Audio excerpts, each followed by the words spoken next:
पृथ्वीराज चौहान राजा सोमेश्वर और कलचुरी की राजकुमारी रानी कर्पूर देवी के पुत्र थे। पृथ्वीराज विजय के अनुसार उनका जन्म ज्येष्ठ माह के 12वीं तिथि को हुआ था। वे बहुत सी भाषाएं जानते थे। धनुष विद्या में उन्हें महारत हासिल थी। शब्द भेदी बाण के वे सिद्धहस्त थे। उन्होंने बचपन में शेर का जबड़ा अपने हाथों से फाड़ दिया था। जब उनके पिता राजा सोमेश्वर का देहांत विक्रमी संवत 1234 में हुआ था, उस समय पृथ्वीराज मात्र 11 वर्ष के थे। अपनी मां के संरक्षण में उन्होंने राजगद्दी संभाली। हालांकि हम्बीर महाकाव्य दावा करता है कि राजा सोमेश्वर ने खुद पृथ्वीराज को गद्दी सौंपकर संन्यास लेकर वन चले गए थे। पृथ्वीराज का शासन उत्तर पश्चिम भारत से लेकर हरियाणा, राजस्थान, पंजाब, दिल्ली, मध्य प्रदेश और उत्तर प्रदेश के कुछ हिस्सों तक विस्तृत था। पृथ्वीराज चौहान तरावरी में एक किला बनवाया था जो करनाल में है, जिसका पहला नाम तराइन था। पृथ्वीराज चौहान की पहली गलती। सन 1175 में मोहम्मद गोरी ने सिंधु नदी पार कर मुल्तान पर आक्रमण कर दिया और उस पर अपना अधिकार कर लिया। 1178 ईस्वी में वह गुजरात पर हमला किया, जो चालुक्य राजा द्वारा शासित था। गुजरात की ओर जाते हुए उसकी सेना चौहान साम्राज्य के पश्चिमी हिस्से से होकर गुजरी थी। ऐसा उस क्षेत्र के मंदिरों के विध्वंस और भाटी शासक लोध्रुप के पद दलित किए जाने से पता लगता है। इसके बावजूद पृथ्वीराज चौहान ने चालुक्यों की सहायता अपने मंत्री कदम बादशाह की सलाह पर नहीं की। हालांकि चालुक्यों ने मोहम्मद गोरी को हरा दिया, पर इस युद्ध से चौहानों ने दूरी बनाए रखी। यह बहुत ही दुर्भाग्यपूर्ण था। यदि चौहानों ने चालुक्यों के साथ मिलकर आक्रमणकारी मोहम्मद गोरी के विरुद्ध लड़े होते तो गोरी या उसके एक भी सैनिक जिंदा वापस नहीं गए होते। फिर कोई मुस्लिम भारत पर आक्रमण करने की हिम्मत नहीं करता। परंतु सक्षम, सबल, महापराक्रमी सम्राट पृथ्वीराज चौहान ने भारत राष्ट्र और भारत की जनता के साथ इससे भी अधिक भयानक गलतियों का प्रदर्शन आगे किया। भारत पर मुस्लिम आक्रमण लगातार हो रहे थे। चौहान साम्राज्य भी इससे अछूता नहीं था। मोहम्मद गोरी का आक्रमण चौहान साम्राज्य पर भी हुआ था। ये और बात है कि चौहानों ने उन्हें बार बार शिकस्त दी। इन विषम परिस्थितियों में भारत के दो शक्तिशाली राज्यों का आपसी टकराव कतई उचित नहीं था। जयचंद मूर्ख था और आगे गद्दार भी बना, पर दुश्मनों के सर पर होते हुए सिर्फ एक स्त्री के लिए एक बड़े राज्य के विरुद्ध दुश्मनी मोल लेना कतई उचित नहीं था, और न ही एक स्त्री के लिए अपने 40% वीर योद्धाओं को कुर्बान करना उचित था। इसका परिणाम यह हुआ कि पृथ्वीराज चौहान न केवल सैन्य रूप से कमजोर हुए, बल्कि उनका सहयोगी कन्नौज, जो कभी मुस्लिम आक्रमणकारियों के विरुद्ध साथ लड़ा था, वे उनके दुश्मन हो गए।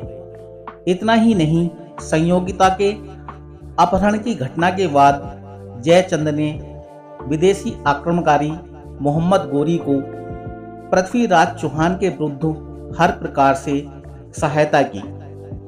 पृथ्वीराज चौहान की सबसे बड़ी गलती।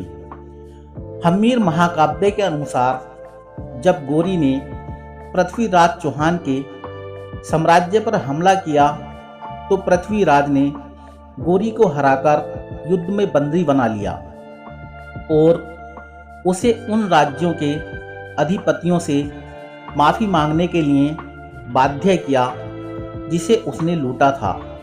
फिर उसे जिंदा छोड़ दिया।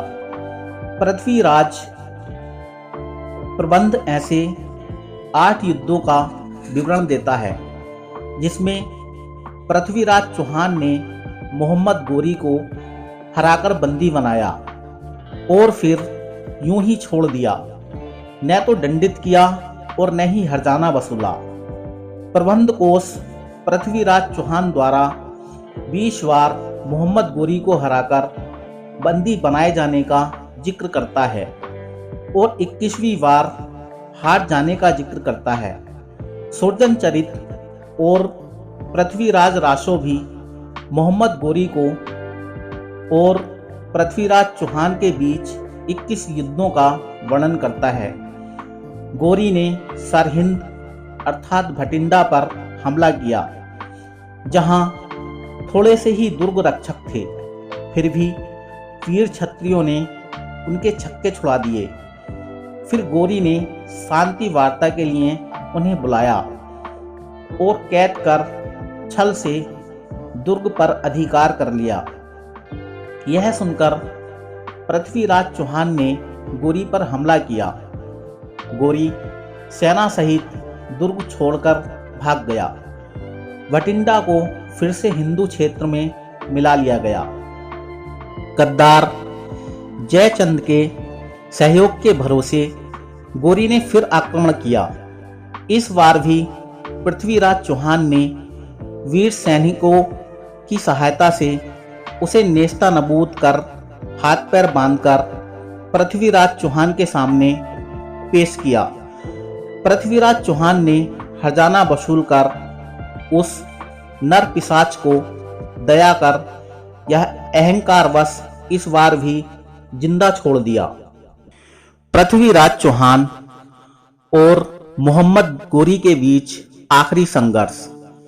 इस प्रकार 1192 की तराइन युद्ध से पहले पृथ्वीराज चौहान ने मोहम्मद गोरी को कई बार कुत्ते की तरह दौड़ा दौड़ा कर भगाया था या पकड़कर उसे जिंदा छोड़ दिया था। सन 1192 में जयचंद के सहयोग से लड़ रहे मोहम्मद गोरी को तराइन के युद्ध में भी हिंदू वीरों ने छक्के छुड़ा दिए। उसने हाथ जोड़कर रात्रि में युद्ध विराम की प्रार्थना की, जिसे पृथ्वीराज चौहान ने धर्म युद्ध की नीति के अनुसार उचित समझकर मान लिया। परंतु मोहम्मद गोरी रात्रि में पृथ्वीराज चौहान के निश्चिंत सोए हुए सैनिकों पर एकाएक धावा बोल देता है और उन्हें गाजर मूली की तरह काट देता है। पृथ्वीराज चौहान भी बुरी तरह से घायल होकर दुश्मनों से घिर गए थे। गोरी उनके पास अट्टहास करता हुआ पहुंचा और बोला, आखिर मैंने तुम्हें हरा ही दिया। तुमने छल से हमें हराया है। यह धर्म युद्ध नहीं है। अपनी शारीरिक पीड़ा को दबाते हुए चौहान क्रोध से फंकारता हुआ चीखा, युद्ध जीतना ही हमारा धर्म है, जीत चाहे जैसे भी मिले। गोरी अट्टहास करने लगा। अपने क्रोध पर काबू पाने की कोशिश करते हुए चौहान गरजा, युद्ध में हार जीत होता ही रहता है। मैंने तो तुम्हें कई बार रणभूमि में हराया और बंदी बनाकर जिंदा छोड़ दिया, पर मैं तुम्हारी तरह मूर्ख नहीं हूं। गोरी अट्टहास करते हुए बोला, मैं हाथ में आए शत्रु को जिंदा छोड़ने की मूर्खता नहीं करूंगा और न ही हाथ में आए तुम्हारे राज्य को छोड़कर चला जाऊंगा। पृथ्वीराज चौहान ने दिल में दर्द और पश्चाताप की एक भयंकर लहर सी उठी। वह अपने अहंकारवश पूर्व में किए गए अपनी गलती पर घोर निराशा में डूब गया। उसे एहसास हो रहा था उसने मोहम्मद गोरी जैसे शैतान को जीवन दान देकर अपने राष्ट्र, धर्म और अपनी प्रजा से गद्दारी की थी। दर्द और शोक में डूबा उसका मस्तिष्क छाती पर लुढ़क गया। यह कहना मुश्किल था कि उसके प्राण गलती के एहसास की पीड़ा ने ले लिए या उसके झुके हुए गर्दन पर गोरी की तलवार के बार ने। मोहम्मद गोरी का वध।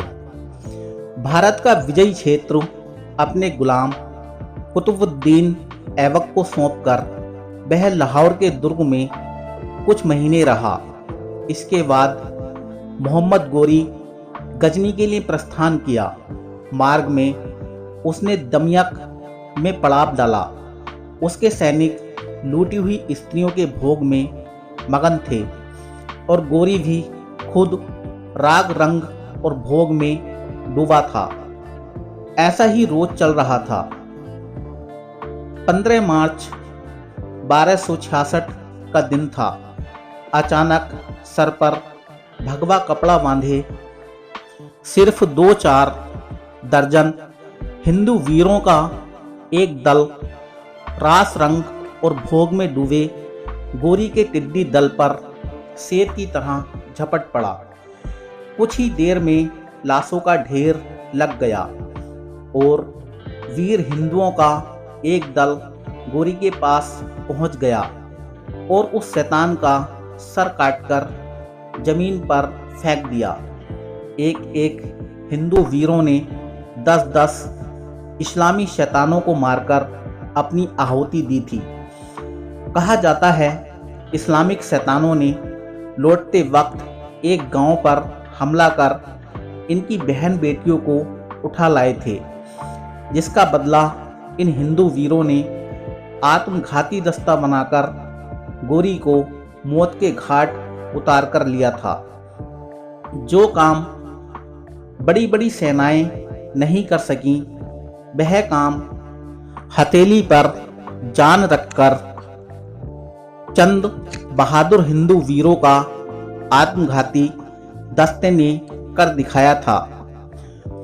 दोस्तों, पृथ्वीराज चौहान के पहले भी हजारों हिंदू वीर योद्धा हुए थे और पृथ्वीराज चौहान के बाद भी सैकड़ों हिंदू वीर योद्धा हुए, जिन्होंने 1247 वर्षों तक अर्थात 1947 तक शेष भारत को इस्लामीकरण से बचाए रखा। परंतु चंद सत्ता लोलुप मुस्लिम परस्त सेकुलर मूर्ख और नपुंसक हिंदुओं के कारण मुसलमान 1947 के बाद भारत के पश्चिमी और पूर्वी हिस्से को पाकिस्तान और बांग्लादेश के रूप में इस्लामीकरण करने में सफल हो गए। धर्म के आधार पर विभाजित भारत में जिहादियों को रखकर कुछ लोगों ने अपनी मूर्खता से हिंदुस्तान में विनाश के बीजों को बो दिया है। अब दोस्तों, आवश्यकता इस बात की है कि हिंदुस्तान को बचाए रखने के लिए हमें अपने आप को संभाल लेना चाहिए। तो दोस्तों, वीडियो कैसा लगा कमेंट ज़रूर करें और आप हमारे चैनल पर नए हैं तो चैनल को सब्सक्राइब अवश्य करें। धन्यवाद। मैं आपसे आज के लिए विदा लेता हूँ।